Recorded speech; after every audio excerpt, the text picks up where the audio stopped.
Live from Fargo and serving you on TV, online, and on the go. This is Valley News Live at 5. They're passing these laws in different states. It's obviously an issue. And yeah, just because you don't see it doesn't mean it's not happening. Concerns over employers, renters, and bankers discriminating against people based on their sexual orientation. Thanks so much for joining us tonight. It is illegal for North Dakota businesses to discriminate against race, religion, or disability, and lawmakers want to add sexual orientation to the list. We have much more from Valley News Team's Nicole Johnson.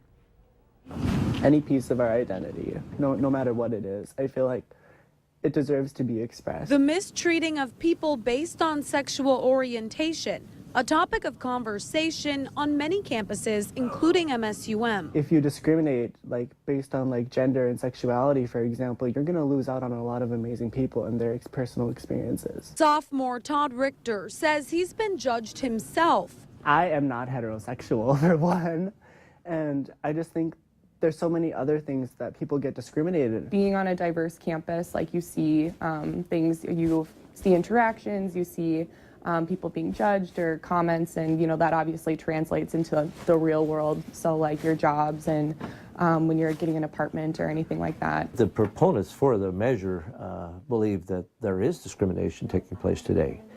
And that's what we don't agree with. Those against stricter discrimination laws claim that only 5% of alleged cases are founded. So we see the downside for businesses, especially small businesses. The bill before North Dakota lawmakers barely passed through the Senate. Many doubt it will get through the House.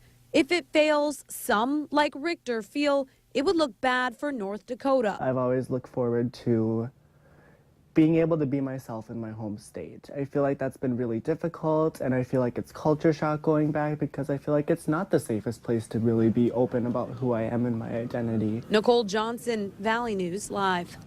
Nearly 24 states, including Minnesota, have already passed similar legislation. Well, it's a very big switch. After 37 years with Blue Cross Blue Shield, the North Dakota Public Employees Retirement System is changing its health plan. Officials made the announcement today saying that they'll be contracted with Sanford. They made the decision after a 7-month-long process where the board considered submitted bids. Sanford's bid was cheapest. Now the new plan will be in effect on July 1st. Well, it's another cold day today, but we might also be dealing with snow tonight. Let's go to Hutch now to find out how the evening is going to play out. Hutch, how is it looking out there? Well, I'll tell you what, if you have travel plans tonight, maybe to head to a hockey or basketball game, there is some snow moving in from the west as temperatures have risen throughout the day.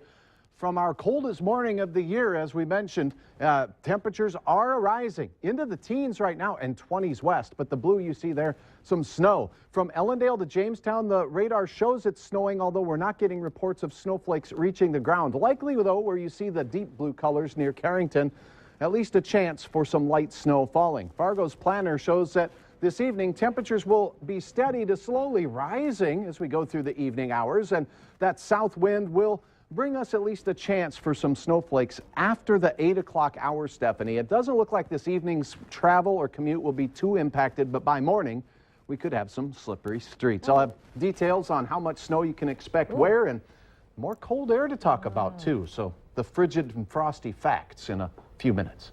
Of February, yeah. Yes, that's true. Thanks, Hutch. Well, earlier this month, we were showing you video of a house filled with smoke. Now the owner of that house is facing arson charges for allegedly trying to burn it down.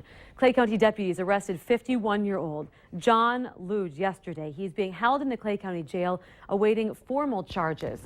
Fire crews were called to the home in Sabin in early February.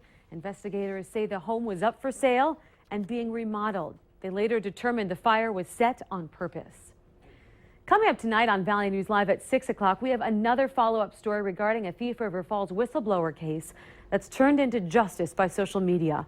Thief River Falls prosecutor Al Regala continues to be hammered in social media by what police chief is calling the court of Facebook. Some people continue to claim that Regala has swept a criminal case under the rug because it involves a friend. Valley News Team's Neil Carlson investigates and shows us what is really happening. And if you ever need help uncovering fraud or corruption in your community, call our whistleblower hotline, and we'll do our very best to get to the bottom of it. Simply call 701-237-8888. 6576. Leave your tip with us, and a member of our investigative team will get on the case and go to work to expose the truth. Some exciting news to report tonight. A family has been reunited. Mackenzie Jackson fought the battle to win custody of her younger brother and sister, and she won. The fight came after the death, unfortunately, of her parents. Her mother died 3 years ago and father about a month ago. Until today, her brother and her sister were in foster care, but now they're once again living under the same roof. Some very encouraging news about the state of our economy in the year ahead. Survey results were released at the Chamber's Economic Outlook Forum this morning. Starian's Dave Stoller says that it finds the business impact community is optimistic that 2015 is going to be a good year. Here are some of the numbers that he used. More than half of businesses surveyed met their sales expectations last year, and another 30% exceeded them. There is strong continued economic growth and profitability in the business sector. 66% of the businesses that responded said they saw at least 7% increase in their their revenue for 2014. Over 20% said they saw a 10% or greater increase in overall revenue for 2014. Those are significant numbers. As for negatives, the survey finds the #1 problem businesses expect to deal with this year is finding qualified workers. Well, you may have noticed a road closure today while out on the roads in Fargo. 5th Avenue South will be closed through traffic from 15th to 16th Street South until Monday. Crews will be repairing sanitary sewer service in that area. For a complete list of road closures, just go to fargostreets.com. Well, coming up tonight on Valley News Live 10 at 10, we're focusing on a healthy sex life. Sometimes moms and dads can get too busy to get busy in the bedroom. We sit down with a relationship expert to find out how you can rekindle a love life that's been put on the back burner when life gets too hectic. And so when couples aren't having sex as often other intimacy falls off the map, other, just social niceties, non-sexual touching, you look nice today, those kinds of nice things we do for our partner tend to happen less often with couples that aren't being sexually intimate.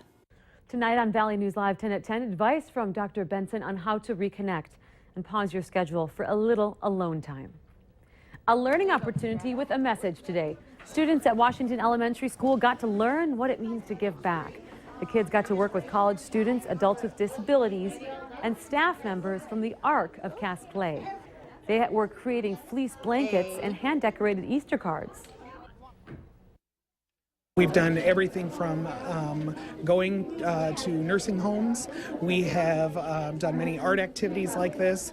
We have baked thousands and thousands of pounds of beans that have been sent or that are used in the FM area at the food pantries.